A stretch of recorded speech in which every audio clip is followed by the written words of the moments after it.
We're going to talk a little bit about this question of freedom. What is freedom? Who has a definition of freedom out here? The ability to choose. The ability to choose, to do whatever you want to do. This is sort of like the mob scene in Julius Caesar. What else? What else does freedom mean? Acquire material possessions. Acquire material possessions. What else? What does freedom mean to someone in college today? Yes? I guess not the secret of The what? The same opportunities as every other human being. What are you, some kind of soft-hearted liberal? What did someone over here say? The replacement for the word French. Well, in my case, since I am going to be turning 33 within the next few months, freedom to choose any type of well, how should I put this? Freedom to choose any type of young, beautiful queen. Now we're getting somewhere. All right. Date full time. Oh my God. You do whatever you want, With gentleness, love, and respect. All right. What else? Who else has a definition of freedom? Yes, Mr. TK, who's staying awake with us tonight. He's free to sleep. But he's awake. Go ahead. I think it's bounded, but it actually has more power than if it wasn't bounded. He's some kind of goddamn intellectual. Freedom, man. Yeah, Dustin knows freedom. He's from Dinuba. He knows what it means to be free. Go ahead, Dustin. What's freedom mean? Being allowed to be human. You learned that in Dinuba? Come on, you guys are getting blocked now. Your shorts are getting too tight. The right to be a human being. The right to be a human being. Meanwhile, what is freedom? Have the choice between Kix, Wheaties, and Raisin Bran. Yes, Veronica. It's the freedom to choose, but you cannot choose if you don't control yourself. Freedom to choose, but you cannot. If you have to think of something else, then you cannot choose. All right, let me just take definitions from someone who hasn't said anything. Well, another Dinuba, and then we'll take Trey. The ability to develop reason in the universe, or to understand more and more the universe. Like if there's two people standing in front of the piano and one person has developed an ability to play the piano, I would say he's more free than the other person who doesn't know how to play the Are you piano. brainwashed? Jeez, you guys are so uptight. Go ahead, Trey. What's freedom? As Frankie just said, the ability to come to know what's truthful, to know you know what's true.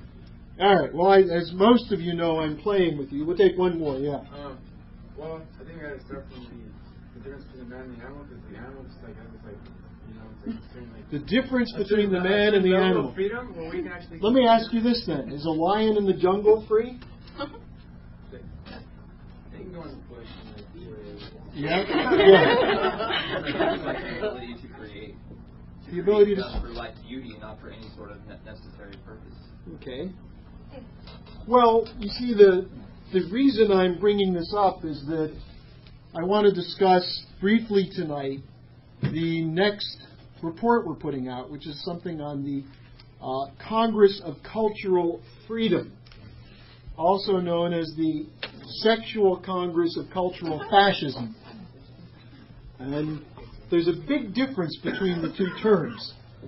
But what you should see is that what most people today think is freedom is something which is, what Rudy was getting at, much more like turning man into an animal. And there's a history of this. There was a deliberate effort to convince people that freedom means letting the animal in you come out, letting the dog out, letting your hair down, doing what makes you feel good. And this was, in a sense, what was launched at the end of World War II, which didn't really take root until the early 60s. And you had something called the free speech movement at Berkeley. Now, this is an interesting phenomenon. I know a little bit about this because My cousin was married to the guy at the center of the free speech movement. You know what the free speech movement in 1963-64 at Berkeley was based on? Anyone know? Berkeley, California?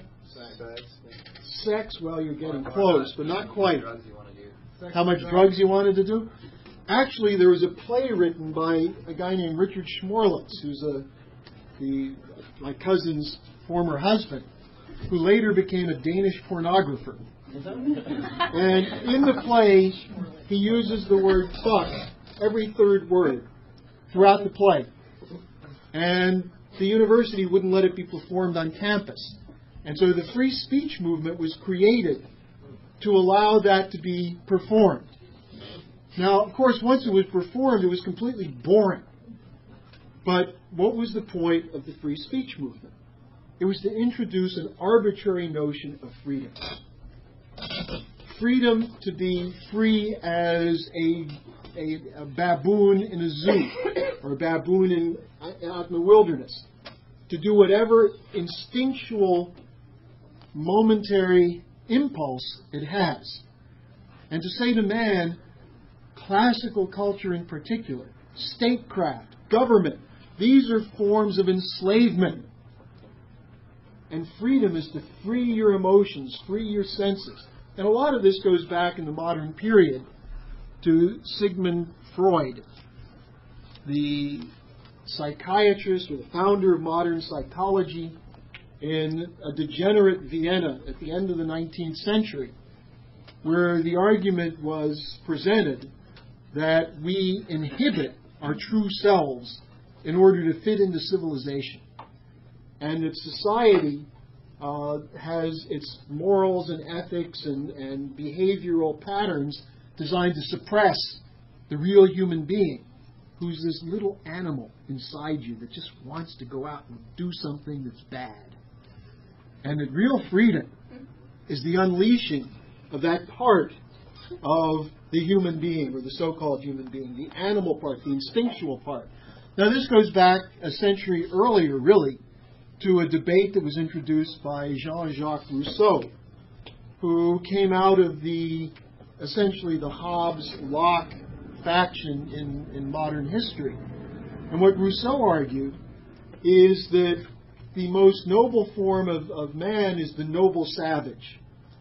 That when you have a man out in the wilderness, he's a true man. He's a true representative of what human nature is. But when you have society constricts their freedom. Now, the song, "O Freedom," which is a spiritual which was adopted as one of the songs, along with "We Shall Overcome," of the Civil Rights Movement, was designed to, in part, give people a sense of what it means to be human. The idea that I'd rather die free, I'd rather go to my grave fighting for freedom than to be a slave. Now, there's a specific meaning that had for the Civil Rights Movement, because slavery was a reality for much of the first century of our nation's history. And then after a bloody civil war was fought to end slavery, at the end of the 1800s, a new form of slavery was introduced, the Jim Crow laws, which essentially established conditions where separate but equal was the slogan, but in fact, African Americans, the newly freed slaves, were treated as second-class, not even second-class citizens. They were barely above the conditions they had when they were treated as a piece of property, as a slave. And it took another battle. We just celebrated the 50th anniversary of Brown versus Board of Education, which was an important fight to overturn Jim Crow, to get rid of the idea that there can be two sets of laws for people. One for people who are white and one for people who are not white. That our Declaration of Independence says all men are created equal and endowed by their Creator with certain inalienable rights, those of life, liberty, and pursuit of happiness. So the Declaration of Independence, for which people fought and died for, was thrown out by the passage of the Jim Crow laws. So we had to have a movement again, a civil rights movement, to restore the true meaning of that form of freedom to a whole section of the U.S. population. But there's another issue in the question of freedom, which is the most profound philosophical issue that's been raised by Lyndon LaRouche, which some of you were getting at, this question of what it means to be truly human. That you pursue with all of your effort, mastering the laws of the universe, the invisible laws that you can't understand or see with your eyes or your senses, but know with your mind, as opposed to being a slave of your senses. Now, what are the kind of things that people say who are a slave of their senses? Seeing is believing. Have all of you heard that? Seeing is believing. You know, if you see it, you can believe it. Well, if we were all out in the parking lot and there was a car accident on the corner here, and everyone saw it, you'd probably have 30 different descriptions of what happened. Which is the right one? This is what always happens in court, where you have debates between, a clever lawyer can twist anything, so by the time someone's through, they're not sure what they saw, so they don't know what they believe anymore. There are other kinds of people who basically say, well, I think I know what's right, but here's what I really want to do. This kind of mentality, what Plato identified as the silver soul, the person who has a sense of a higher lawful order to the physical universe and to man's activity, but who gives in to that little pit creature that says, I don't care what mommy says, you should stay out all night. Go ahead and drink yourself blind. Who cares? The part of you that you think is the real me that's just trying to break out. Now, Freud called this the id. The essential part that he said drives history. The desire for conquest drives history. The desire for power and control. What do you think Dick Cheney believes? Some of you occasionally read the briefing and you see these crazy things that Cheney's doing. And you say, could he really be that crazy? Of course he can. These people believe this kind of stuff. They believe that some people are better. What makes them better? Are they smarter? You think George Bush is smarter than anyone in this room?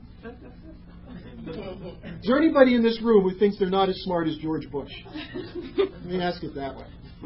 For those people on the internet, no hands were raised. So we all agree that it appears that George Bush is dumber than anybody here. So why should he have power? Because his father had power? Is there anyone here who thinks that they're dumber than George Bush Sr.? Again, no hands. How about Prescott Bush, the grandfather? I mean, this is a family that rose to prominence and power based on no quality except loyalty. Willing to work for the Harriman family. Work for a group of financial elite who saw them as effective tools. George Bush Sr., sort of gets along pretty well with the elites. He knows which fork to use. You look at Rumsfeld, and Rumsfeld doesn't curse. He's very polite. He says, good golly, I don't know the answer to that. They say, do you have the chart of organization of who ran the prison? This is the hearing on what happened at the prison. So they say to Rumsfeld, do you have the chart of organization? And Rumsfeld said, well, General Myers has it. And he looks at Myers, and Myers shrugged his shoulders. And Rumsfeld said, good golly, I guess we didn't bring it with us. What are they, your generation?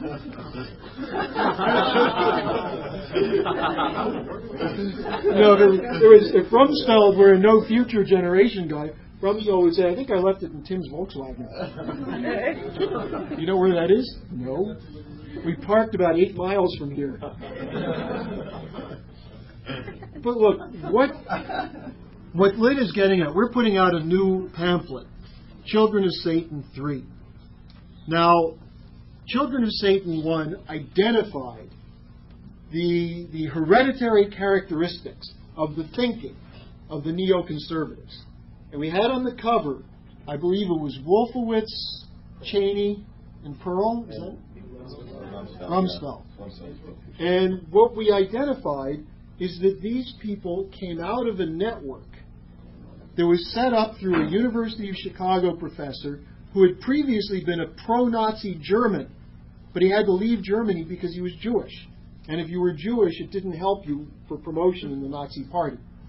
This man was Leo Strauss. He came to the United States, set up a nest of training centers, including one at Claremont McKenna College, just down the street from here, where they taught false teachings about Plato. But essentially what characterizes their thinking is the idea that there's a special elite that is self-chosen, self-banding or binding, and that has some form of higher esoteric knowledge than the average person, and therefore has the right and the responsibility to rule over the human herd of cattle.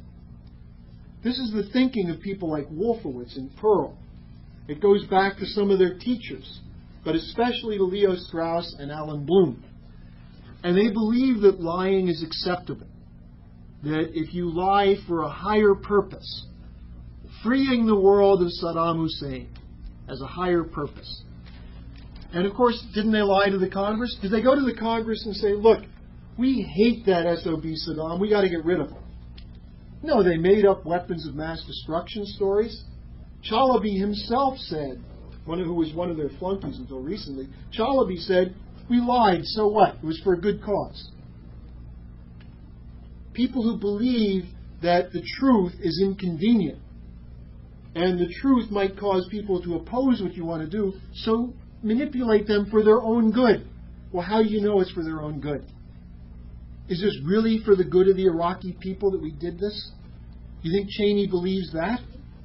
You think Cheney believes this is going to help Iraq? Do you think he really believes it's for the good of the United States? Or do you think maybe he believes that if Halliburton gets more money and his friends get more money, it will increase their ability to manipulate the population?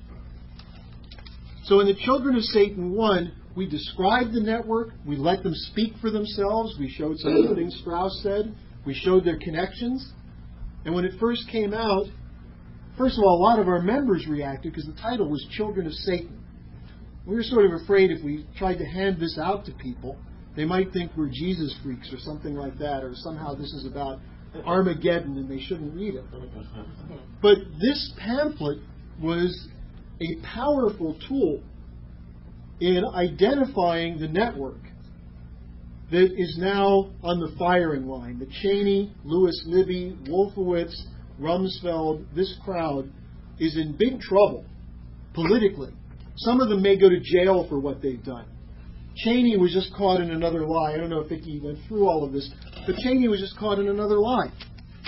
He said he had nothing to do with Halliburton getting selected to get contracts in Iraq. And yet there's an email from Doug Feith, who's another one of these neocons, talking about how Cheney was facilitating Halliburton to get the contracts before the war began. You think Cheney forgot? I mean, if he's so forgetful, maybe we should send him to a clinic for forgetful people or something. You don't want him to become the possible president. So we identify it. Now, the second pamphlet, Children of Satan 2, we stepped on more toes. The subtitle is about the beast men.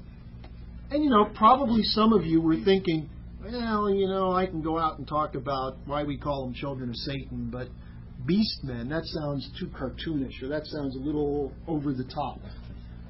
And we had in the very beginning of this a discussion of what was actually called by its author, the executioner.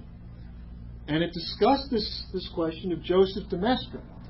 Now, probably again, some of our people looked at this and said, nobody in the country is going to know who Joseph de Maistre is. Sounds like some French hockey player or something. Why would anybody read this? And he's got a whole thing in there about how good it feels to execute someone.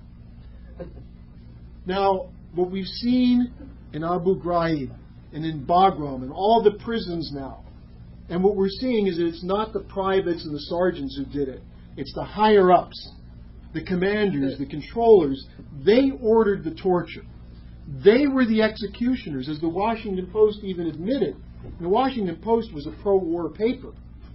They admitted 37 murders so far. Mr. Bush, will you stop the cover-up and come clean on this? That's in the Washington Post. That's the kind of thing you begin to see at the point where this lesson is getting through. So the message of LaRouche, these are beast men. These are liars. They lie out of philosophical intent. They're not making a mistake. They lie. And the latest beautiful little story about this, their flunky, Chalabi, the guy they were going to impose to free Iraq as the new leader of a free Iraq, a guy, by the way, who has a 22-year sentence for conviction for embezzlement of his own bank in Jordan. They put him in power, and what do they discover? He's a front man for the Iranian regime, the hardcore mullahs of Iran. That he's been leaking U.S. intelligence to Iran. That sounds like it's good for the Iraqi people, doesn't it? Now, did they not know this? Richard Pearl may be ugly and fat and stupid, but he knew something about this. They were involved in another dirty trick against Iraq and against the U.S. people. And the story came out in the New York Times today.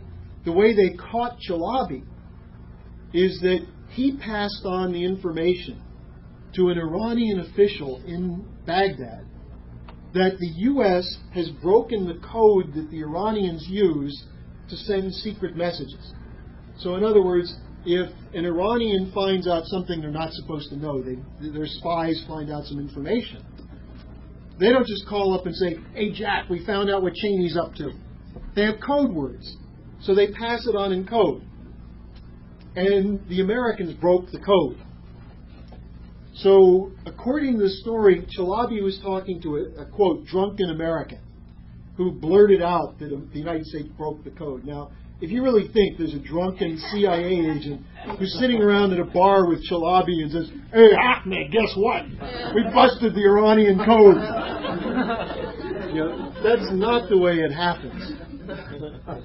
But then Chalabi, who found out that the U.S. had broken the code, talked to this Iranian embassy official, who then called Tehran and using that code told them, Chalabi told us that they broke the code. And since we had broken the code, we knew that this guy had said, Chalabi told them that the code was broken. Now, if this isn't the most bungling bunch of spies you've ever seen, you know, being a beast man doesn't mean you can think. It means you have power, you believe in the use of power to intimidate. And that's what they're doing. In the same way, Arnold Schwarzenegger has intimidated the Democrats. He didn't have to torture one of them, except by inviting them to have dinner with him. You know, they start out with their appetizers are steroids on toast or something. But you have these beastmen. Their view is that they can intimidate people to accept their will. So we put this out, and people said, LaRouche is going over the top again. And then what's been in the headlines the last 3-4 weeks? Damn, LaRouche was right. This is a philosophical network of dirty liars who will use torture, killing, and any means necessary to carry out their will. Now, the Children of Satan 3 is about to come out. We're going to finish these guys. There's not going to be a neoconservative, Claremont McKenna College, they'll put up walls around the political science department and call it an insane asylum. Because that's what these guys are. If they think they can impose their will this way on people. Now, what do we have here? We've done some work on why it is that the American people are still sitting there like a bunch of numbskulls while every tradition of our nation is being torn apart. Why, the Congress is doing investigations and things like that. And obviously you have to have a due process approach. But why are people sitting there so passively? Why are you guys tolerating $2.30 a gallon gasoline? You think it really costs that much more to get the gas to your car? What, a year ago was $1.50 for regular? $1.60? You think it costs 60 or 70 or 80 cents more per gallon because they're drilling in deeper holes? Or something like that? Or there's less oil out there? Why does the population put up with it? Why do we put up with a president who, if you ask him a question that's not pre-scripted, he goes blank and doesn't know the answer? Isn't that a little dangerous to have a guy with his finger on the nuclear button who has to read a teleprompter to remember his name? So, why do we put up with this? Why have we become so brain dead? Well, now we're looking at this Congress of Cultural Freedom. Is that what it's called? Congress? Yeah. Weird stuff. I mean, and what we found is that the starting point of their manipulation is what? The word freedom. The Congress of Cultural Freedom. What is cultural freedom? Freedom from real culture. That's what this is. If you read what they're doing, what they did, that's what you discover. Now, those of you who have been following this in the briefing, the first thing that happens is there's a blizzard of names. Lionel Trilling. You know, I myself, and I know many of these names, you get a little schwammerite. You start sitting there saying, okay, wait a second. Trilling is connected to Diane Trilling. Yeah, they're married. And they know Irving Kristol, and Irving Kristol is William Kristol's father, and William Kristol and James Burnham, and who's Lionel Trilling? I mean, that's the first thing that happens. So go for the gestalt. Go for the overview. Get it from the top. What was their task? How do we take people from being serious about the question of building the nation? How do we take people who just defeated the Nazis, who are rebuilding Europe, rebuilding Asia, and turn them into a bunch of dummies who think freedom is being able to masturbate with either hand in public? Or perhaps marry a baboon. I'm serious. What they did is they launched a movement to destroy the nature or the notion of human beings and to convince you, because you're the third generation that's come up under these guys, actually the second generation, to convince you that really you're more like an ape than you are a brilliant creative scientist or artist. That you have more in common with a chimp swinging from a tree looking for some animal to eat or some other chimp to beat up than you are close to a figure like Kepler or Mozart. Now, that's what the Congress of Cultural Freedom was all about. Now, I want to read you some quotes by one of the key people from this, because this gets at the thing that always freaks people out.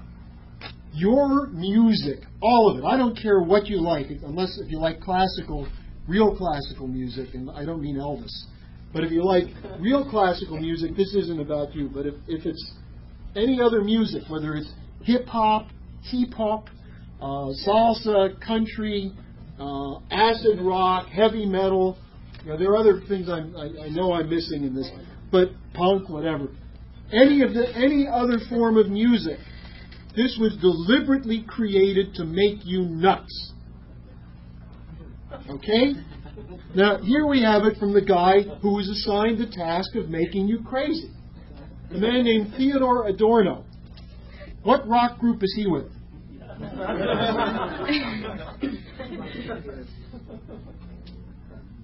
No one knows. Wasn't he the drummer in 9 Inch Nails or something? Rage Against Mankind, I think is the name of his group. Theodor Adorno, Adorno, and Max Horkheimer were part of something called the Frankfurt School. And their job was to find out why communism didn't take over Western Europe. And what they concluded is that it was the Renaissance. It was this notion of the nation state. It was the idea that human beings can perfect themselves, acting in concert through government, can improve society.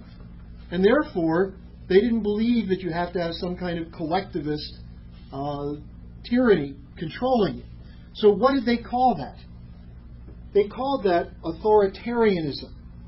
In other words, the idea that individuals working through government can improve society based on finding truth, making new discoveries of scientific principle which are applied to technology and to improve society, that somehow in their idea is tyranny. Why? Because you're accepting the idea there's some kind of order in the universe.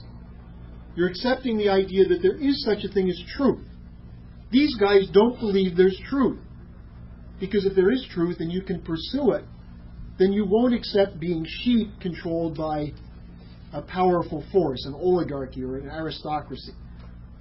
So their goal was to convince people there's no such thing as truth, there's only opinion, there's only the senses, and that the purpose of life is to feel good, to find fulfillment in some kind of physical act or mental degradation, somewhere on the level of an animal that has nothing but sense perception to guide it. And so Adorno was given the task of doing this work with music. And so he was part of promoting the idea of cultural pessimism. Now, what is cultural pessimism? It's the idea that humanity is shit. Human beings can't be trusted. The only thing any human being wants is something from another human being. Whether it's in a family or in personal relationships, sexual relationships, whether it's in business, you're trying to cheat someone else, whether it's nations, you're trying to steal from someone else, that's what man is like. This goes back to Hobbes, Thomas Hobbes, who wrote The Leviathan, in which he postulates that all human beings are battling against all other human beings for that which they want to feed their senses, to take care of themselves. This is John Locke's view. This is Darwin's view. Man, what does he mean by evolution? Does he mean there's a higher principle governing the development of man? Survival of the fittest. It's survival of the fittest, exactly. What does that mean? Well, if I want what I want, I got to get it from someone else. I got to figure out a way to get over on someone else so I can get what I want. And this was called freedom. What Adorno and others did is they said optimism is a big problem. Because if people are optimistic, if they love their fellow man, if they want to do something good for their fellow man, in order to do it, they're going to have to oppress all of mankind. Why? Because to do something good, you have to have order in society. Order based on government. Principles which bind nations to a higher purpose for all mankind. To them, that's tyranny. The idea that you can do whatever you want, anytime you want, is what freedom is. So how do you convince people that freedom has nothing to do with social well-being, nothing to do with infrastructure, nothing to do with wages and access to health care, but immediate emotional satisfaction, and the emotions being those of a 3-year-old or a baboon? So Adorno put together this work. He wrote a book, The Philosophy of Modern Music. And in it he writes about how music can be used to manipulate. He says modern music, now by this he means non-classical. What year was he writing this? This is in the 40s, right after World War II, I think 1948. He writes, modern music sees absolute oblivion as its goal. It is the surviving message of despair from the shipwrecked. And he said all forms of beauty must be purged. Adorno was the guy who invented the concept of the top 40. I mean, do you think this was just a natural evolution? A couple of disc jocks were sitting around saying, hey, I got an idea. Let's play the 40 popular hits. And let's do a countdown every day. Let's take a poll and see what people like. How do you think records show up on the shelves? How do you think people decide what they like? It's controlled. There are actually, if you want to know the truth, the Mafia decides what records are played. Whether it's Suge Knight and his Mafia, or Vincent Vinny the Chin Gigante and his Mafia. They go in and they beat up people at radio stations if they don't play the music they want.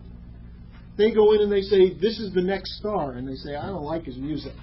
And the next day from the hospital bed, they're doing the song that Vinny the Chin wanted played.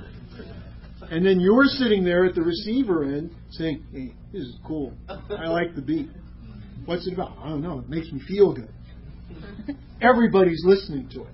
Look, what Adorno argues is you've got to get conformity. The idea of the top 40 is based on depersonalization. This is his writing again. It's a vote on hebephrenia, which he defines as the indifference of the sick individual towards the eternal. Now, what you find interesting is that he's in favor of the sick individual. He wants to introduce this. Catatonia, necrophilia. For those who don't know, that's sex with the dead. Yeah. That's what I was going to say. Okay. Now, he basically says that to have society under control, you need conformity. In the final analysis, this music tends to become the style for everyone because it coincides with the man in the street style. You create something that people adapt as their music. Something that's simple, that's elemental. Adorno was going back to some work in the 1920s by people like Arnold Schoenberg, trying to figure out how you can use a beat to hypnotize people. They went out and they did studies in Africa. They're still doing this. What do you think happens with a rave where you have the beat and you have the lights flashing and the Israeli mob is pumping out ecstasy? Yeah. I guess so you're saying that all music is basically manifestation of these guys trying to manipulate the public. That the initiation of this form of so-called music was a design to create mass hysteria. Yes. So you could say then that there's like some initiating point, and there's like some nucleus absolutely. where this all started. Absolutely. And so the kids, the kids in high school in their garage who are like rocking out, doing their thing, like they're all part of the sinister plan. Well, no. Let me ask you something. Do you think one day a kid just said, I think I'm going to amp up my guitar and rock out in the garage and that's how I'm going to express my freedom? Yeah. Okay, well, I don't think you know much about this. Because what the kid who does that today is doing it, why? Because that's what the culture is. That's what they see in the culture. They say, this is what I want to do. Then why wouldn't things stay the same? Why do they change? Like music, it constantly evolves. Everyone's constantly trying to say, yeah, but I want to do it better. I want to do this new thing. I want to go this new direction. Well, of course, because I think you can't control. It's not you can't control it completely. But the point is that the form that the so-called music takes was studied by Adorno and Horkheimer and others. It was done as a study, including how the Nazis controlled the population, how you can manipulate people to make choices. It's the same way Madison Avenue causes a whole bunch of people to spend a lot of money to buy shirts with the name Tommy Hilfiger on it. Our fashion, our culture, our style. Look, just watch television for an hour and you see it. There's nothing in sitcoms that has any redeeming value. I mean, you laugh at things because you're wondering how much more stupid can they show people. But what are you getting? You're getting acculturated. You're seeing the way people behave. It creates conformity. That's what they're aiming at. Now, they know there are going to be rebels. So they create acceptable forms or conformity forms of rebellion.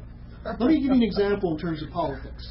Let's remove it from music for a second, because some of you are about to go into a rock-out phase. Let's go to politics. Now, what are the issues around which elections are determined? Abortion or the right to choose? I mean, the right to life, so-called right to life. Keeping guns or not keeping guns. Right? Death penalty, not death penalty. Who's going to kill terrorists? Who's not going to kill terrorists? Yeah, gay marriage. Now, here you have a population of increasing unemployment, of increasing desperation, increasing debt per household, per family. loss of manufacturing, loss of the physical capacity to feed the world's population, war, governments that go to war because they can't deal with the economic crisis, people who are being killed in prisons, people who are brutalized, children who can't get an education, people who are 20, 21, 22, who have to work 3 jobs to be able to afford to go to school, and they're too tired and too bored in their classes to stay awake. And the big issue are these, abortion or anti-abortion. They manipulate people. They create these phony alternatives. The question is, our nation and culture are going to hell. We're in a dark age. Now here's the thing to think about. If you grow up in a dark age, do you know it's a dark age? I mean, do you think in 1300s people woke up every day and says, shit, it's still a dark age? You think people know that? No, because what is it that creates social identity? The institutions you have around you. What if the institution is a bunch of corrupt priests who teach you that you're a worm, that you're nothing?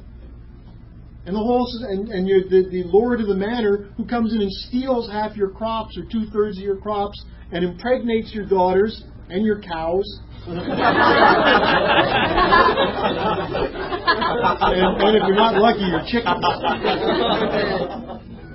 And you have a very small vocabulary. You don't know how things function. And you have 1 out of every 2 children die before the age of 3. You don't know you're in a dark age. How would you know you're in a dark age? Well, maybe if you knew something about Plato. Maybe if you knew that 2,000 years before, the Greeks discovered that the Earth is not the center of the solar system. That there were means by which people could understand how the physical universe is organized. That you don't need a priest to tell you there's heaven, there's earth, there's forces of power, there's evil. If you want money, if you want possessions, you're evil. You're being driven by evil. So therefore, be pure and poor, and you go to heaven. And if that's all you know, how do you live? Like a peasant who's accepted a dark age. You don't sit there and say, this nobleman's an idiot. My neighbors, we don't know a damn thing about farming. We work all day with a stick, creating a little furrow to put some corn in that the birds are going to eat before the end of the day. We ought to do something better. Shouldn't we organize a better society? And of course, if you tried it, the people who tried it would get killed. You think about in Shakespeare's time. When Shakespeare was a young person, people who were Catholics were taken out and hanged till they nearly died. And then while they were still alive, they were lowered to the ground and disemboweled while they were alive. So their last breaths, they saw their insides spilling onto the ground. And that was accepted. So why do people accept that? Because that's the way things are. So why do people think that what we're doing is so enlightened? Because we got computers, man. We got the internet. We're really evolved. We're really smart. We got the internet. Now, what's going on with literacy? What's going on with ability to even take these stupid tests they give? In Texas, the task tests, the tests that Bush put in to measure progress, the average 11th grade student, 72% passed these tests. These are dumb tests. That means 28% of the people who stayed in school failed. Now, a lot of people quit school and didn't take the test. So that means with these simple-ass tests, probably close to 1/3 or more of the students can't even pass them. Like, what year was the American Revolution? When did it start? 1775, 1957, or 1200 BC? 1/3 of the students can't answer that. And we think we're enlightened because we have computers? We think David Letterman is a sign of sophisticated wit.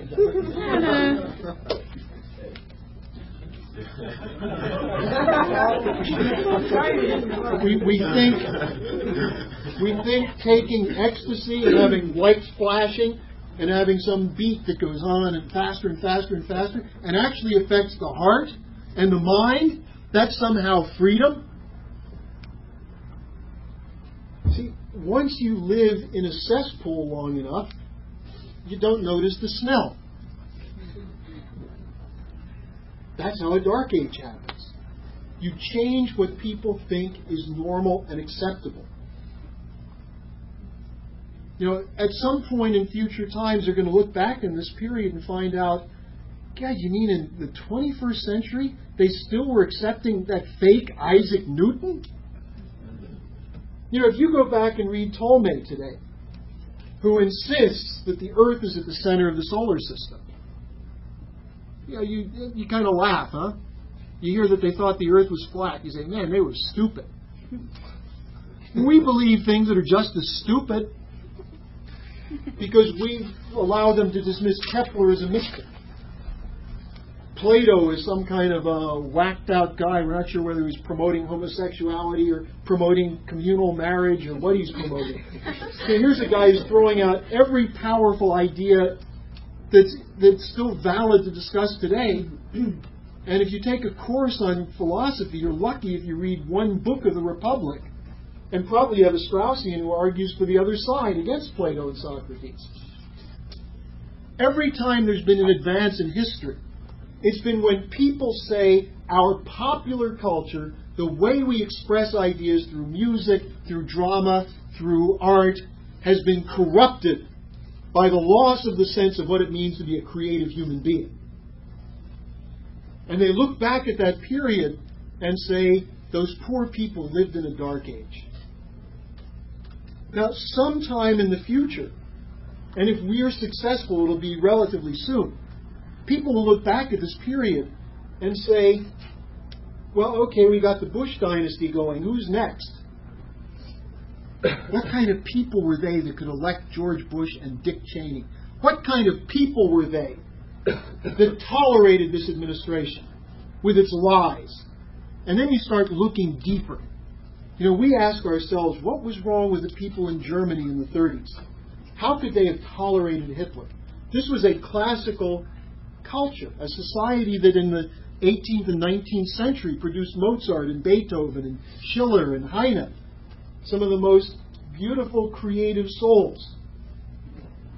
Then they created Nietzsche and Wagner and Heidegger.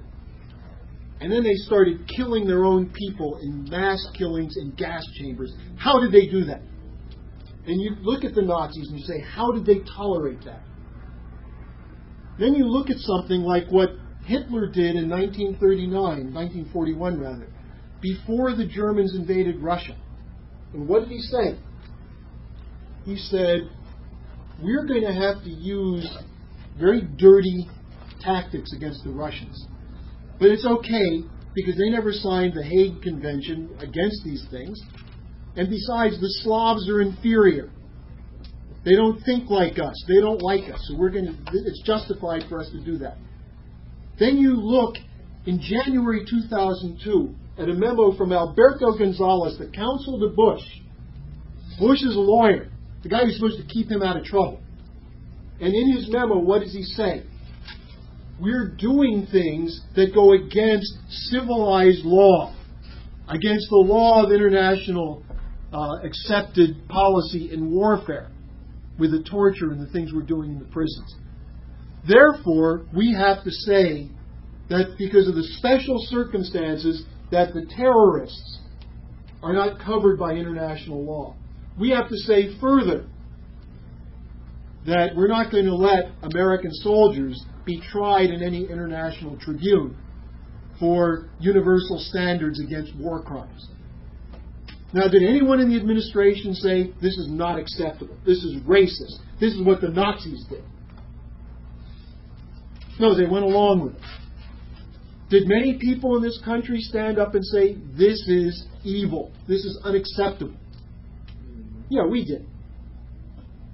in the Children of Satan 1 and the Children of Satan 2.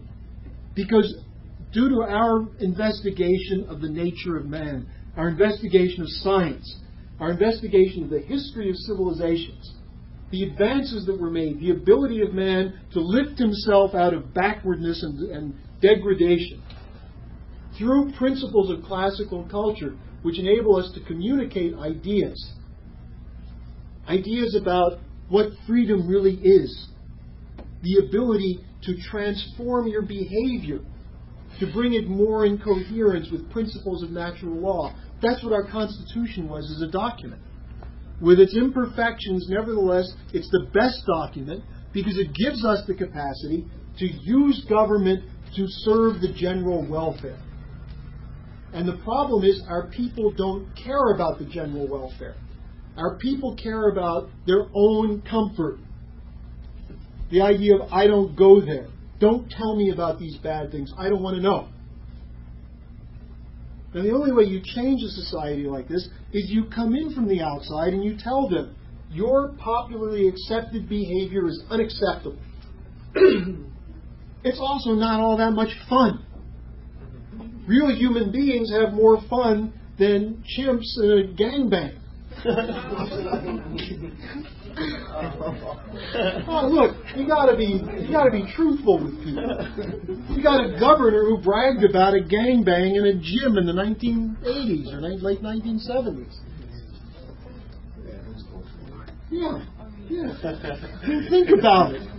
Oh boy, we don't care. We don't care. He's cool. He's awesome. He looks great in leather jackets on motorcycles blowing away the LAPD. We want him as governor. We don't care if he doesn't know anything. Actually, we don't care if he hates Hispanics. We don't care if he's going to shut down schools and shut down hospitals. It'll be cool to have Arnie as the governor. How much more degenerate could this state be? You live in a dark age. Now, if you like it and accept it, don't justify it by saying, well, these are guys who are looking for their own expressions of freedom.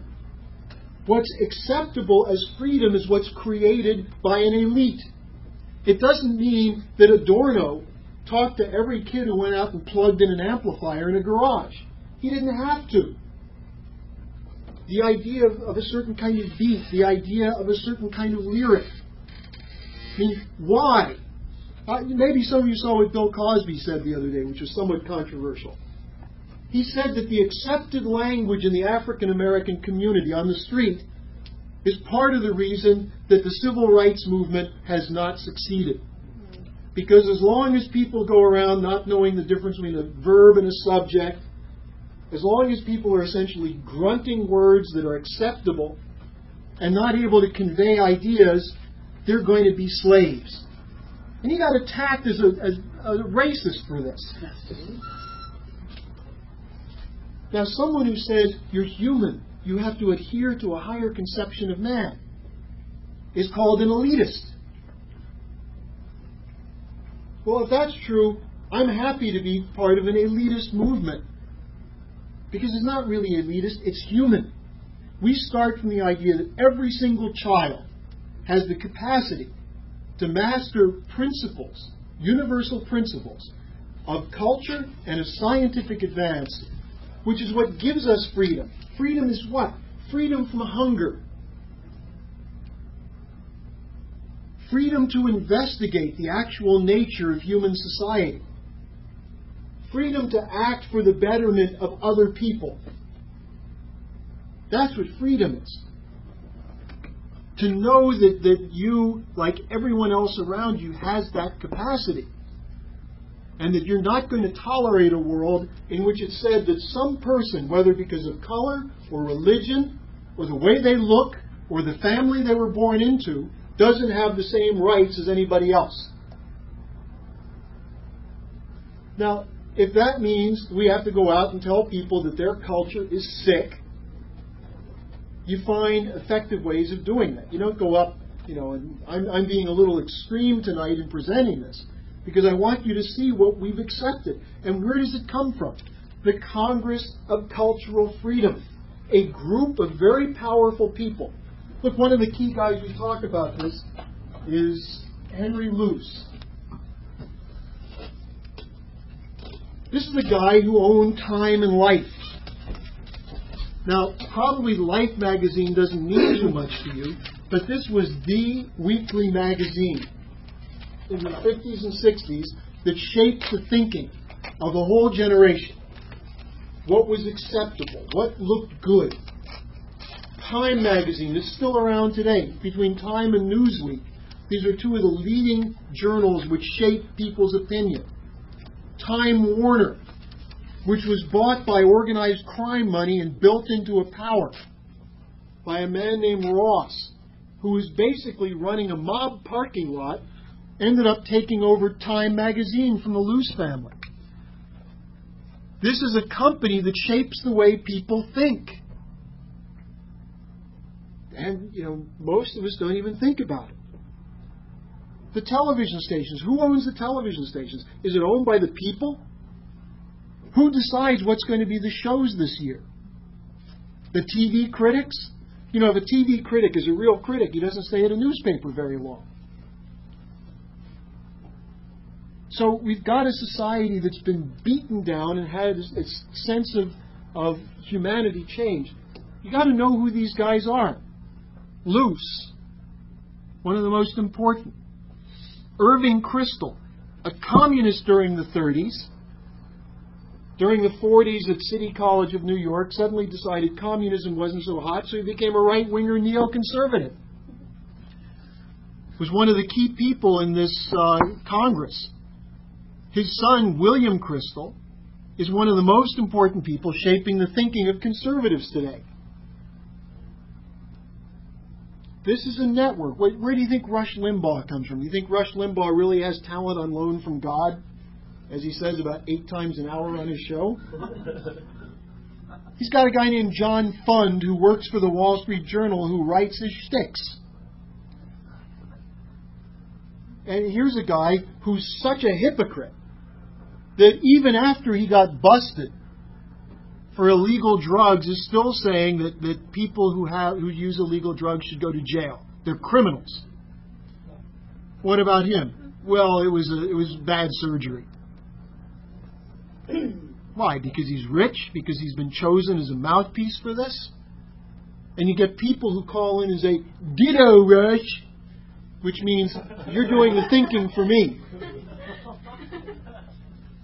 This is the kind of society we live in, where someone like that would gladly justify a nuclear strike against Russia or China. Cheney's policy is not just killing people in Iraq. It's an idea of something called preemptive war, including preemptive nuclear war. While we're sitting here talking, Cheney is still trying to get another war going with either Syria or Iran, and that nutcase John Kerry, who's being completely manipulated by the same crowd right now, is saying, well, I wouldn't do this war against Iraq. I'd do it against North Korea. Because I got to appear to be more macho than Bush if I want to get votes. Now, does any of this do anything for the vast majority of the American people? No. Do they care? Most of them will tell you, you can't change anything. They're all corrupt. All of you hear this every day. I don't have to tell you. You go out to organize, you say, we can change the world. We can't even get a stop sign on the street corner. We can't even stop the gangs. We can't even get our city councilman to come down here and listen to us. You got schools with bubbling sewage in the backyards of the schools, and there's no money to fix it. Yeah, I mean, think about what we tolerate. Come on. We have a water system in this country that's so old and decrepit that we pay more per gallon for water than we do for gas, and it's now the chic thing is to have the cool water bottle. The acceptable new form of spring water. Or some people like special bubbly water with lime flavor. You pay more than you do for gasoline for it. Why don't we fix our water system? Why don't we develop high-speed rail? We can't afford gas anymore. I mean, first of all, we should do something about speculators. Why are we at the mercy of people who are betting that there's going to be a blow-up in Saudi Arabia, so we're going to push the gas price up. And we sit and curse, and then we go run up our credit cards and go to Disney World or Las Vegas. And I was talking to someone earlier, and they were saying to me, I don't understand why people like pornography. And what's to understand? People are sick. People see other people as meat. You think I'm kidding when I'm talking about, some of you reacted when I said a baboon in a gangbang. What the hell do you think billions of dollars are spent on by people today? You go 15 miles from here to Northridge, and there are people who say, we can't use condoms because people don't like to see us with condoms on. Pornography. Billions of dollars are spent on it. Somewhere between 25 and 45% of the computer time at major corporations are spent on pornography. And the second, and they talk about productivity in computers, huh? The second highest expenditure of time in computer use in business is gambling. What's the great excitement about gambling? Why do people want to go to Las Vegas? What's the big deal? You go there, you have lights on all the time, you have crappy music, you're going to lose your ass, you're probably going to end up having to lose your house. Go home and explain to your wife, honey, we got to move out. I just blew the house on I had it. I had 20 in the blackjack. I tried to get to 21 from there. People know you're going to lose. What's the excitement? What's the entertainment value? We fund education now through gambling. We put our children, the education of our children depends on a bunch of losing suckers hoping they're the one who are going to get 5 or 6 numbers. This used to be called the Numbers Racket in the black community. When before people had a sense of civil rights, people had no sense of having any way of making it out of the ghetto. And every week they take a portion of their check, small as it was, to play numbers. Being used, treated as stupid slaves. And now the whole society buys into that with lotteries and casinos. This is a dark age. Now you ought to know who's done it to us and give people a sense of that, because that's the only way we're going to beat it. So anyway, just wanted to rant a little bit at you. So let's take some questions. Most of the stuff I've done investigation, and it seems like I know a good amount of it. But my only thing is I have a few hypotheses of why Lynn's choosing this as a flank right now. But it's not clear in my mind, why would he choose right now at the situation to go with the Congress of Cultural Factions? This is all of the stuff that we put out. I see how, okay, why would we choose that, right? Like the Inquisition. I see Rumsfeld's policies, I see Dick Cheney's policies throughout his life, the people associated with it, and it's something that's clear in my mind. It's like, okay, we can go with this. But how is this a strategic flank right now? It doesn't seem clear in my mind right now. Well, let's take one case, the name Irving Kristol, who's one of the key people in this. He set up Commentary Magazine. And Commentary Magazine for many years was a publication of the American Jewish Committee. Out of this came people like Norman Podhoretz. Now, Kristol's son, William Kristol, not Billy Crystal the actor, William Kristol, a guy who's a top controller of the neocon network. John Podhoretz, a top operative for the Bush administration. These are second-generation people who came out of this network who are part of the core of the neocons. So the first thing is that there is a direct line from this grouping into the neocons, including through things such as Radio Free Europe, through the various kinds of intelligence operations of Alan Dulles, who was a key figure in this. Luce and Dulles were very close. I mean, Alan Dulles is involved in everything from the Bay of Pigs to the Kennedy assassination to the moving of Nazis at the end of World War II out of Germany into Latin America and Arabic countries and Indonesia. So that's a part of it. But the other part of it is this question of what shape. I mean, Lynn is very keen on trying to get an understanding of what's wrong with baby boomers. Why did this generation, which had so much potential, become such a bunch of me losers? A whole generation. Coming out of a successful battle to save humanity from the Nazis. The baby boomers were the children of the World War II vets. Why did this generation, which could have done so much, which did rebuild Germany and Japan, which could have rebuilt the whole world, could have given people in the developing sector a living standard above that of a middle-aged peasant? Why did we settle for Tommy Hilfiger? Why did we settle for MTV? Because it was the boomers who created MTV. Why did we settle for this kind of bullshit culture? Because this is what took over the education system. The idea of what it means to be literate. Faulkner, the Paris Review. And again, there are a lot of names here, but if you go through this, what you'll find is that virtually everything that was read by the baby boomers came out of this kind of network. The music that we listened to was from the top down created and pushed by this. American Bandstand, which was the biggest thing in the 50s. Was it really that Dick Clark was so cool?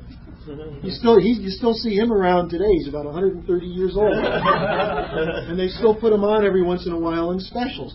What was so great about this guy? Why did so many people watch it?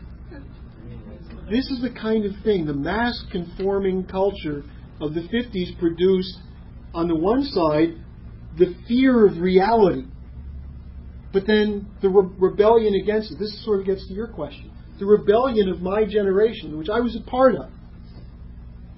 What did we do against the war? We burned bras and draft cards, and then if we didn't get drafted, we just smoked a lot of dope. Tried to find different ways to have sex. The generation was destroyed by this. Now, where did it come from? Who controlled the intellectual life at the top so that when it seeped down to the bottom, the average person who didn't go to college nevertheless was shaped by this? Let me just make one more point. We talk about the now generation, you can have it all, go for the gusto, this aspect, the me, I'm going to get stoned and then eat all the peanut butter in the city. This kind of mentality of the consumer side of the baby boomer. What's the other side? Oh, I rejected the baby boomers. I'm a Christian. I'm going to get personal salvation. Jesus is my personal philosopher. Every time I do something, I ask, what would Jesus do? So obviously, Jesus cheats on taxes. Jesus taxes the poor and gives tax breaks to the rich. If Bush could think about what he says, I always wonder, what would Jesus do? Jesus would kick retarded kids off programs, which Bush did as governor of Texas. See, if he could think, he'd realize he's a hypocritical phony, and he'd blow his brains out. Come on. This is the highest form of hypocrisy. This is serious. This is the highest form of hypocrisy. To say, I'm a Christian, I'm going to use Jesus as my guide, and then cut funding for elderly people with Alzheimer's, cut the veterans' benefits. At the time, he's creating a whole lot of people who come back from war who are sick and have injuries and wounds and mental effects that are going to plague them the rest of their life, and he cuts the veterans' benefits. Is that what Jesus would do? And you see, when we say he's stupid, look at what he said the other day.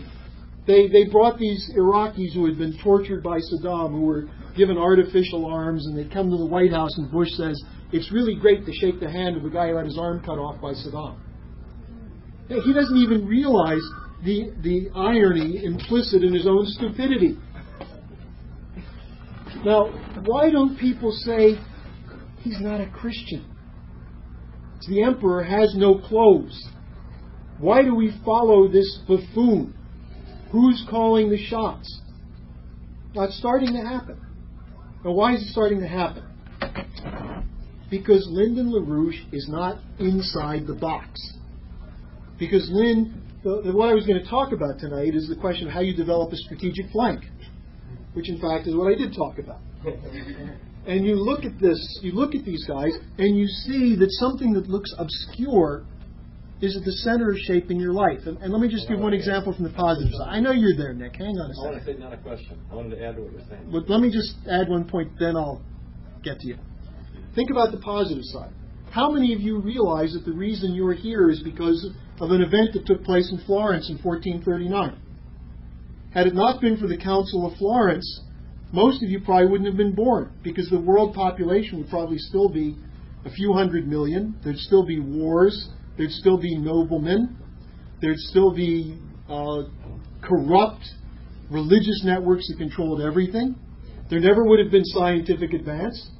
There never would have been civilizational advance. So an event that most of you never heard of, the Council of Florence, unleashed the golden renaissance of the 15th century, which is responsible for most of what we have seen as positive advances in history that led to the potential for each of us to truly have the kind of freedom we're talking about.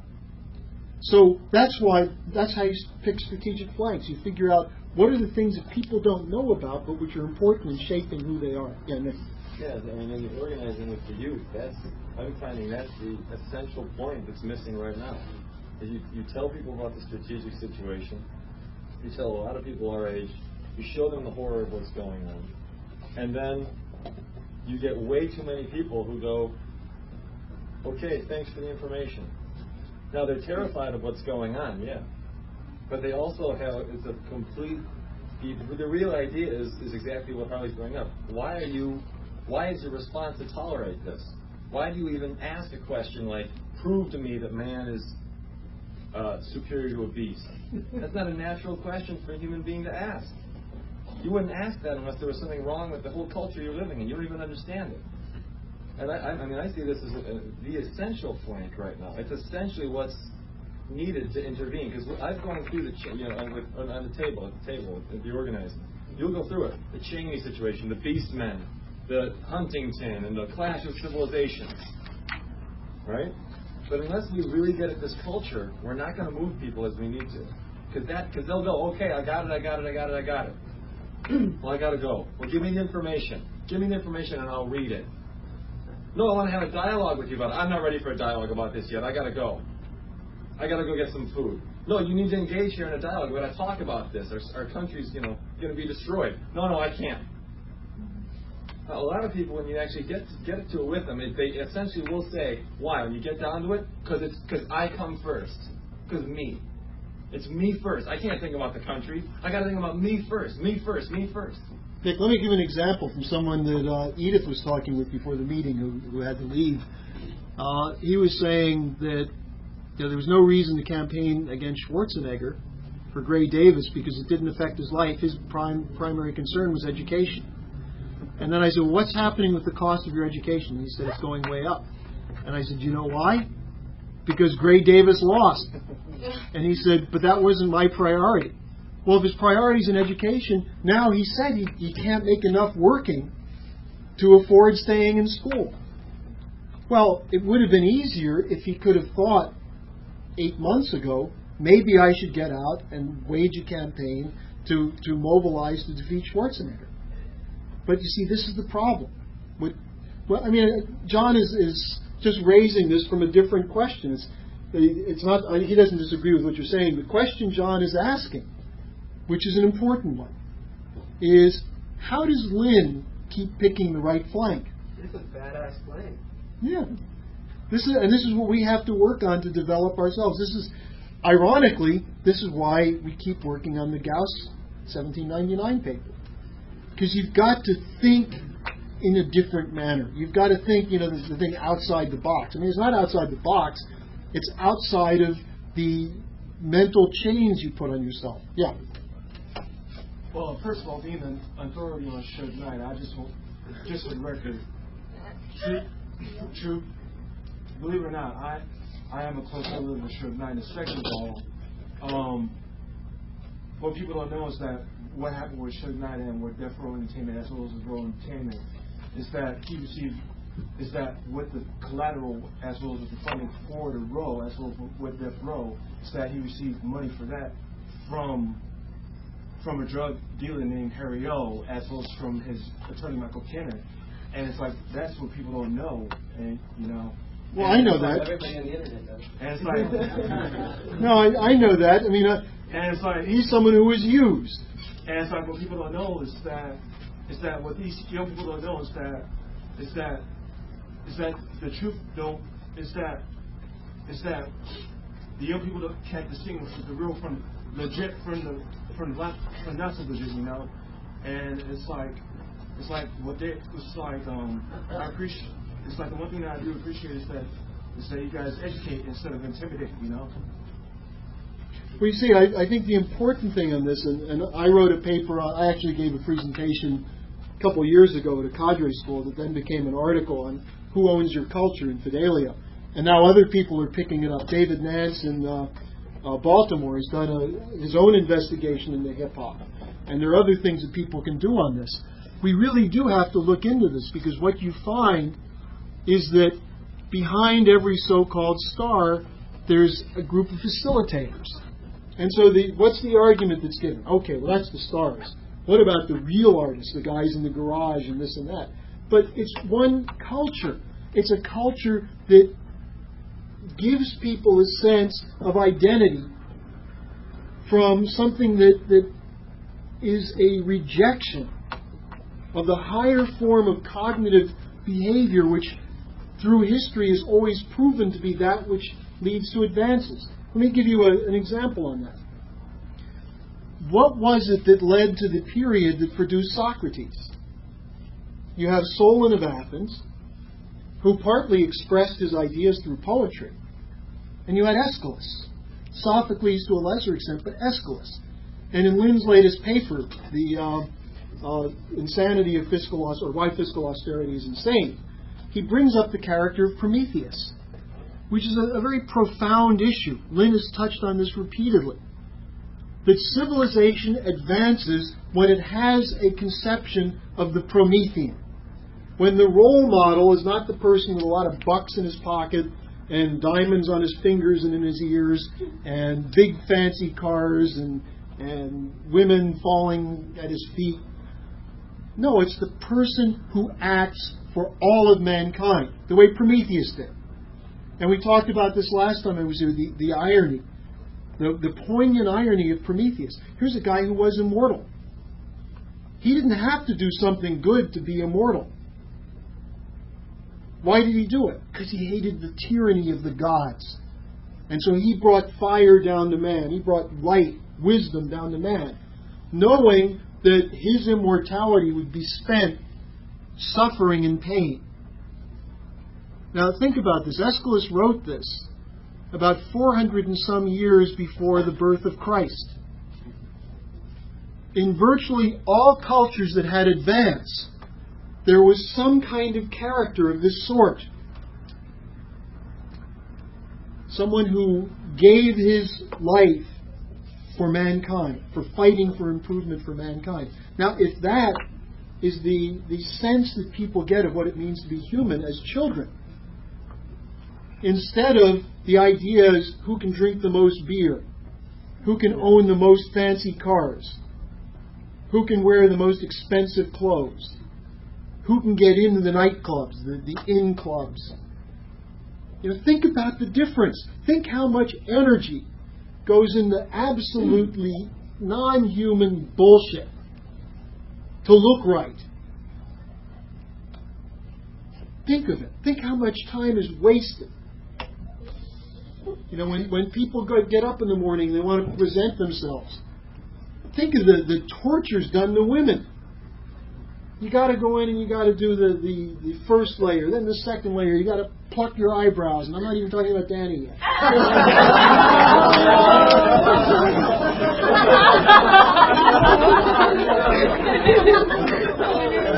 the hours of torture. The hours of torture.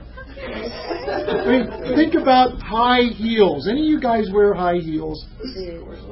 I mean, they're ridiculous.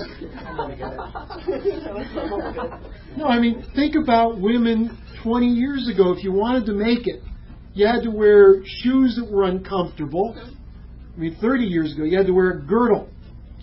I mean, stockings. I even think stockings are somewhat abominations.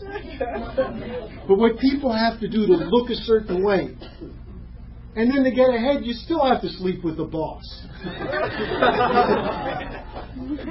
So, you know, this is oppressive, and yet people think this is what you learn. Yeah. I just want to address what you had said about living in the dark ages. Yeah. It's basically the same way now because, like, they persuade young guys and young girls to think, oh, me having a car with free wheels and music and gold teeth is high class. I'm living rich because I have that. And for a girl, oh, if he got all that, then I need to sell my body to him so I can have that. Like, if you watch videos, you see the girls, oh, they're half naked. So young girls, they growing up thinking, oh, if I dress half naked, if I be half naked, then that's what I'm going to find a boyfriend like that. When that's not the way to live. That's not right. That's the way we live now, basically, in the dark ages, because they brainwashing young kids to believe all them lies. Smoking weed is cool. Snoop Dogg say he don't smoke weed no more, but you see him on movies smoking weed.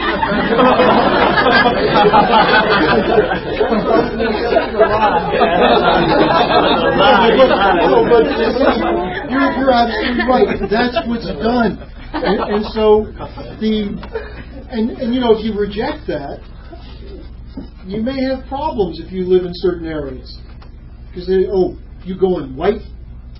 You're going out of the community? You know, think of what's done to people to pull them into that, including murdering family members. This isn't the dark age, you're right. This is part of it. Right? Just think about cultures now.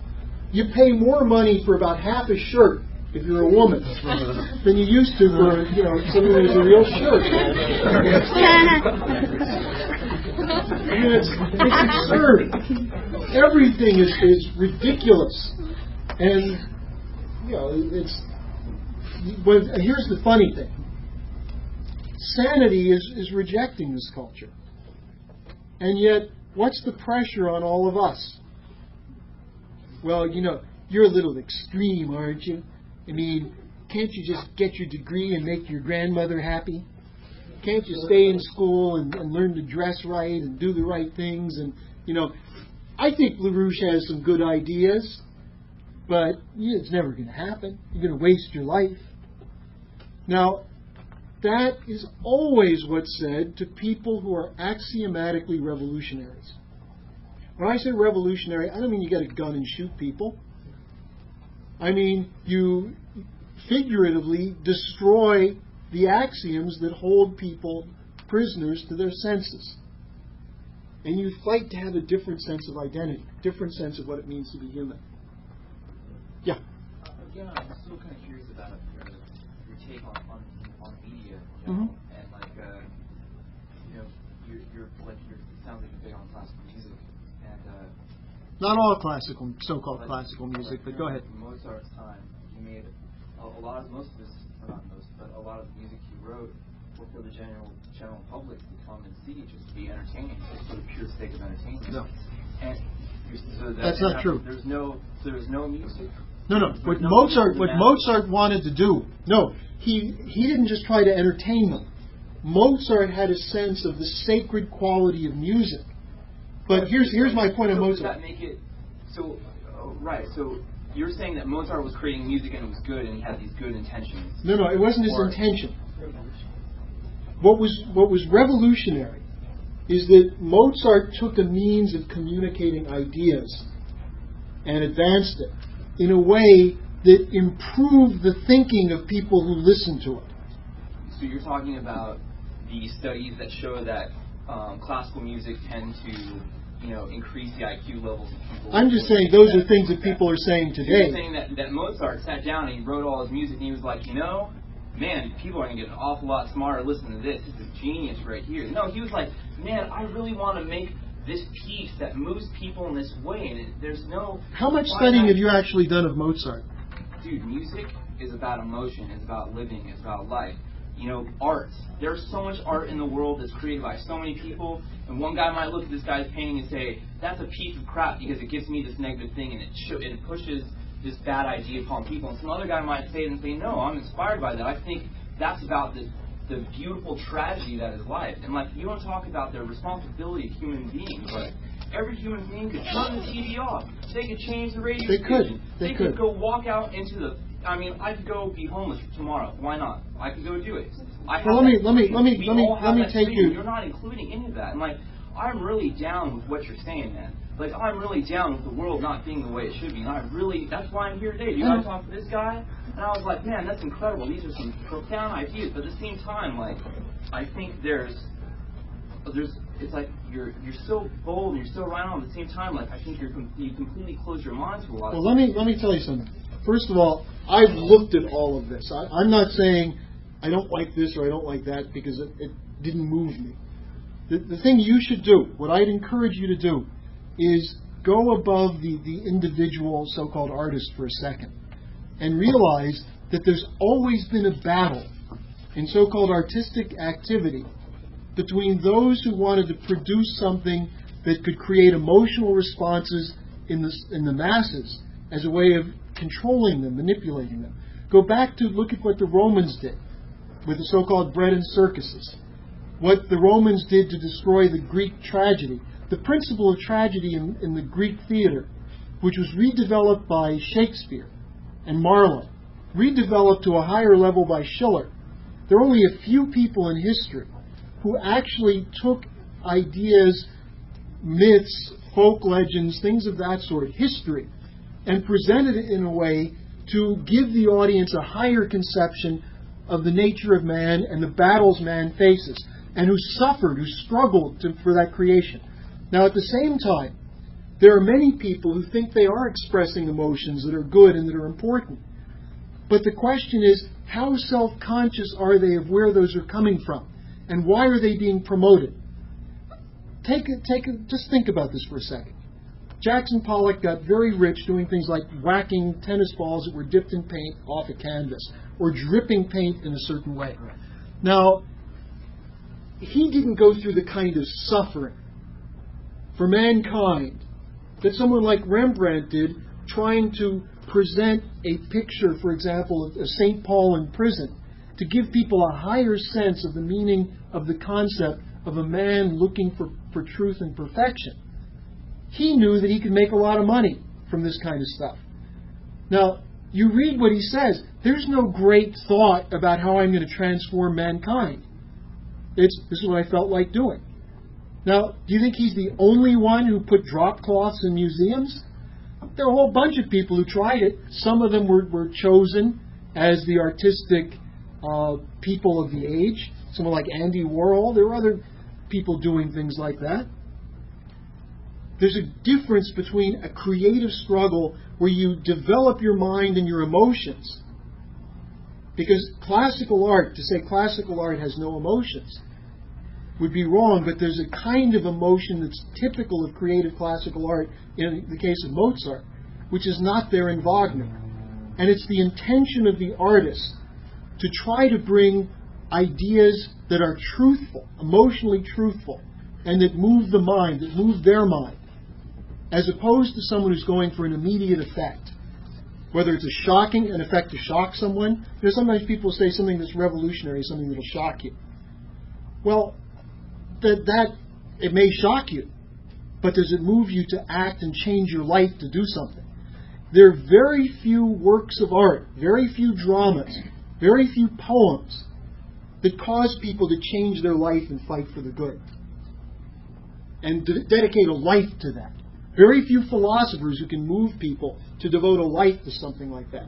That's the difference between the principles of classical culture, which I'm just introducing to you. And I understand what you're saying. I think we should keep the discussion going because I think you're confusing what moves someone as an individual and the way something's controlled from the top. The great creative artists, they're just a handful in history, were always under attack. And not because they were doing something different, but because they were doing something that threatened the hierarchical control of society. I can't disagree with that. Okay. So we can talk more about some of the specifics. I really encourage you to do that. Because if you... See, why is it that this fight is so difficult? As Nick was saying, or why is it so difficult to get people to see that what Cheney's doing is completely insane? We're not communicating ideas on the level as a whole in society that move people. We're a small movement relative to the size of the Democratic Party.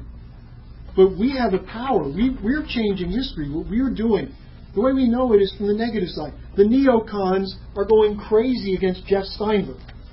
Here's an irony.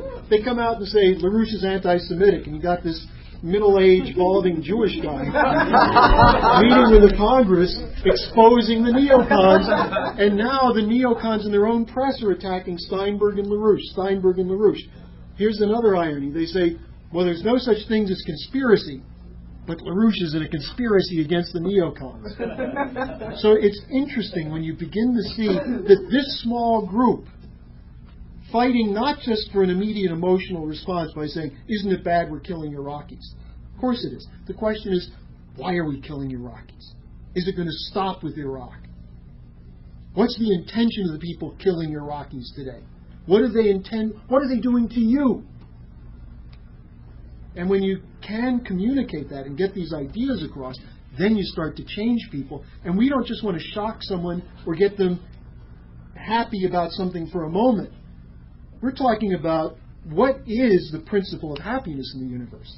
It's knowing that you're spending your life doing something which you can prove is improving the conditions of all mankind. Taking the best from the past and creating a better future. If you can do that in your life, you can truly be happy. As LaRouche says, you can die with a smile on your lips. Now that's the fight we're in. We're not just trying to win an election or win an argument or convince people that they shouldn't go see Troy. I was in Mexico City last weekend, and I was making jokes as I did here about Troy. I mean, why would people go see Troy? Because they want to see Brad Pitt in a skirt.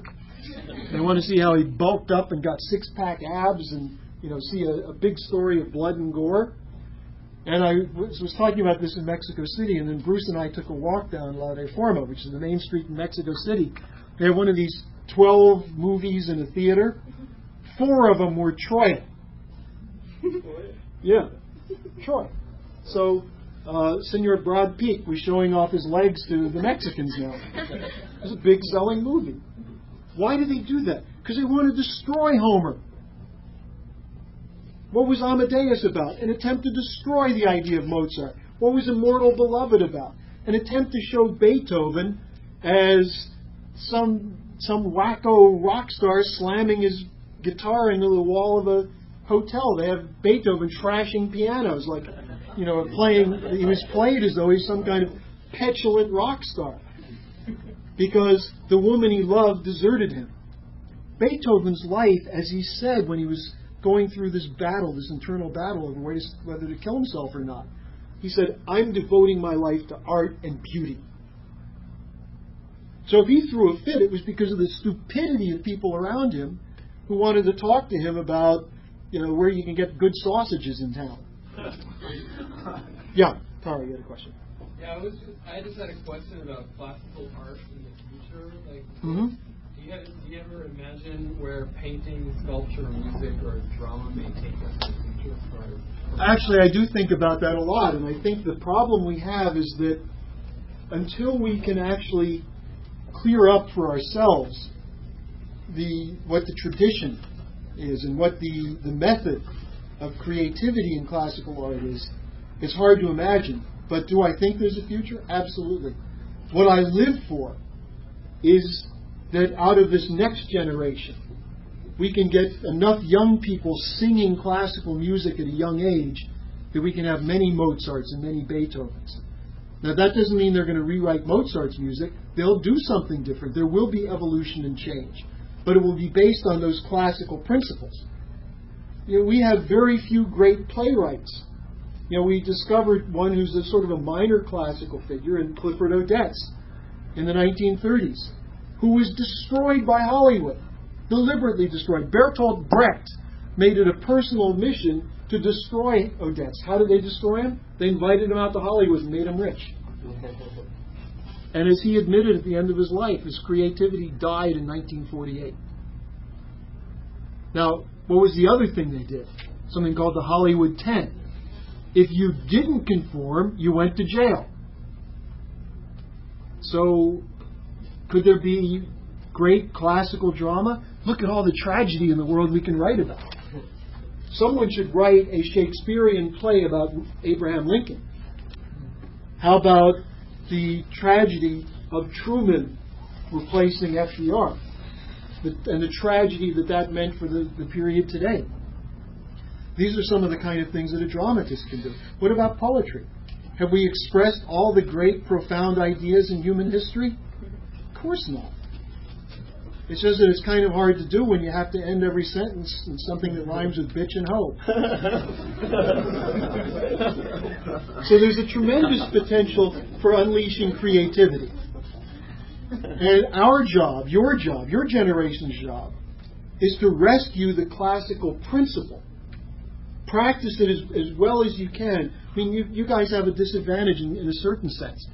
You're learning to sing at 18, 20, 22, which is good. But do we have that old... in Leonardo's time, in Mozart's time, people were given bel canto training when they were 3, 4, 5, and 6.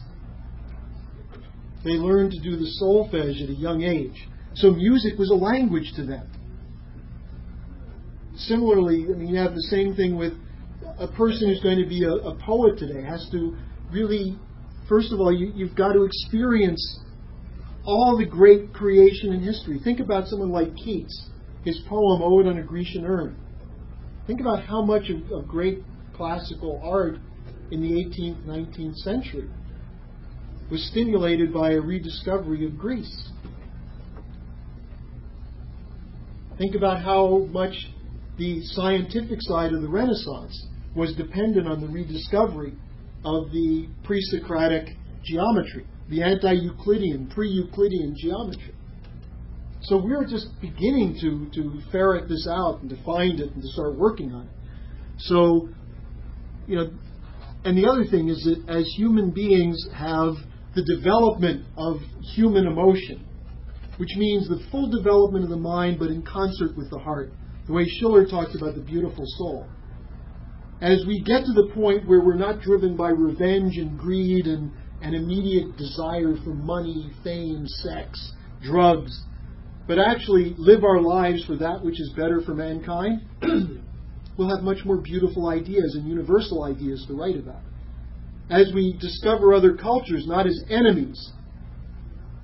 This idea, they don't like us. Well, why would you expect that a fundamentalist Muslim or let's just say a religious Muslim would like you shoving McDonald's hamburgers down their throat or porn or what we... you go to other cultures and you see we're driving ourselves crazy. Our culture is loud, it's ugly, it's filled with people eat things that are bad for them in large quantities. This obesity in the American population. You want to get a sense of that, just fly in a plane and coach. You always have somebody who's sitting next to you who's about 4 times bigger than the seat. And the thing they do is they pick up the armrest and they stick half of their buttock in your lap. Now, that's a way to discover that we've got a kind of sick culture. Because people keep eating and eating knowing that it's going to kill them. If people have a reason to live, why? Here's something you guys should think about. Why the hell are you still propitiating British tobacco companies? Why are people smoking? What's so cool about standing there in the parking lot saying, Gauss is a little hard for me. Let's go up and see the planets.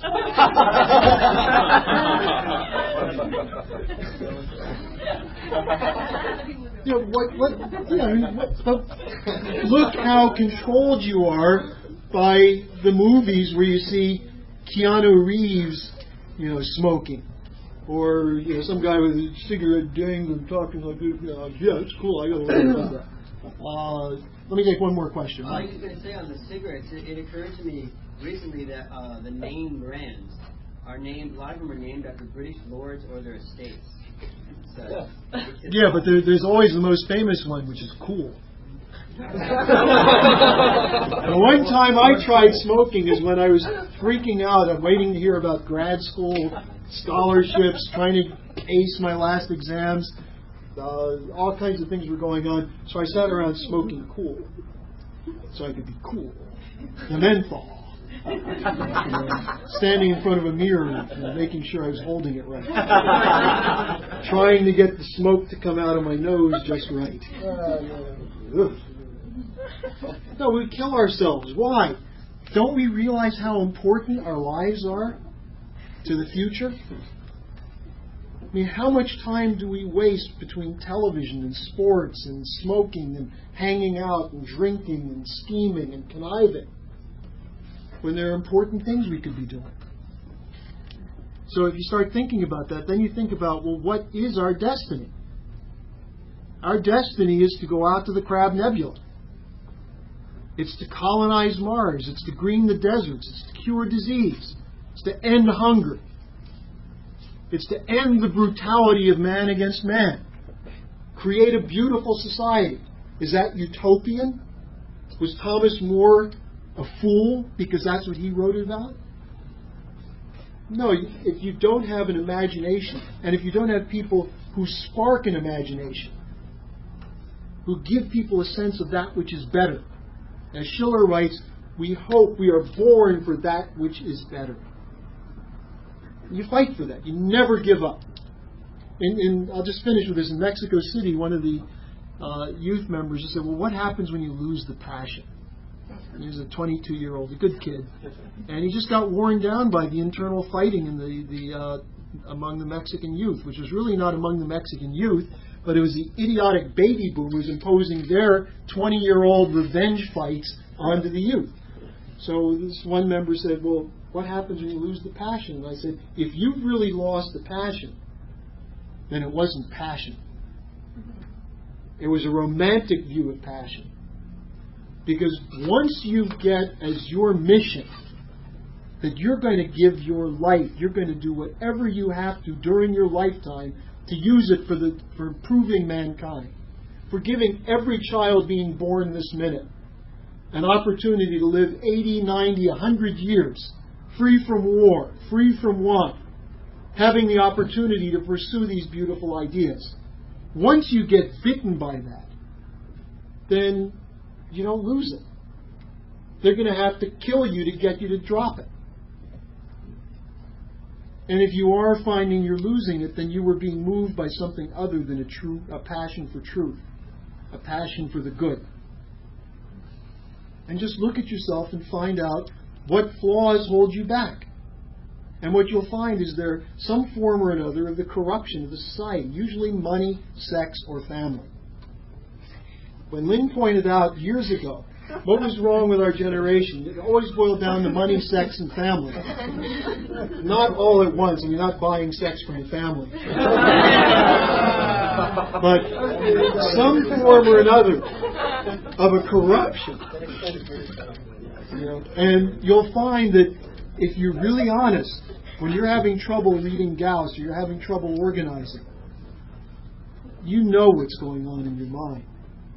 You're either freaked out that you don't have enough money, that you're not getting enough sex, or that your family doesn't think you're spending your life well.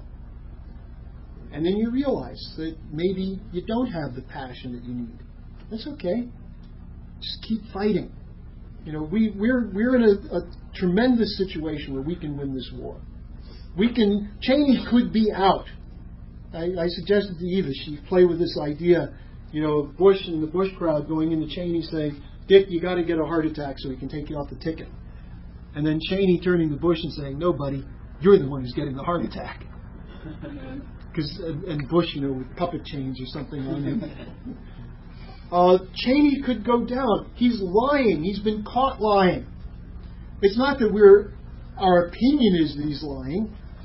There are now emails that show that Cheney openly lied repeatedly. He didn't lie about a blowjob. He lied about sending people to kill and be killed. And the Congress is beginning to get it. And a lot of the population, I think you're finding more and more people getting angry about this. People are beginning to realize that they don't have a future. They're losing schools, they're losing jobs, they're losing capabilities. So you're the ray of hope for people. And if you have the passion and the commitment to fight for people's human qualities, then you'll be happy. And if you're not happy, it's because, there's a bit of romanticism in that. That's okay. We can fight it.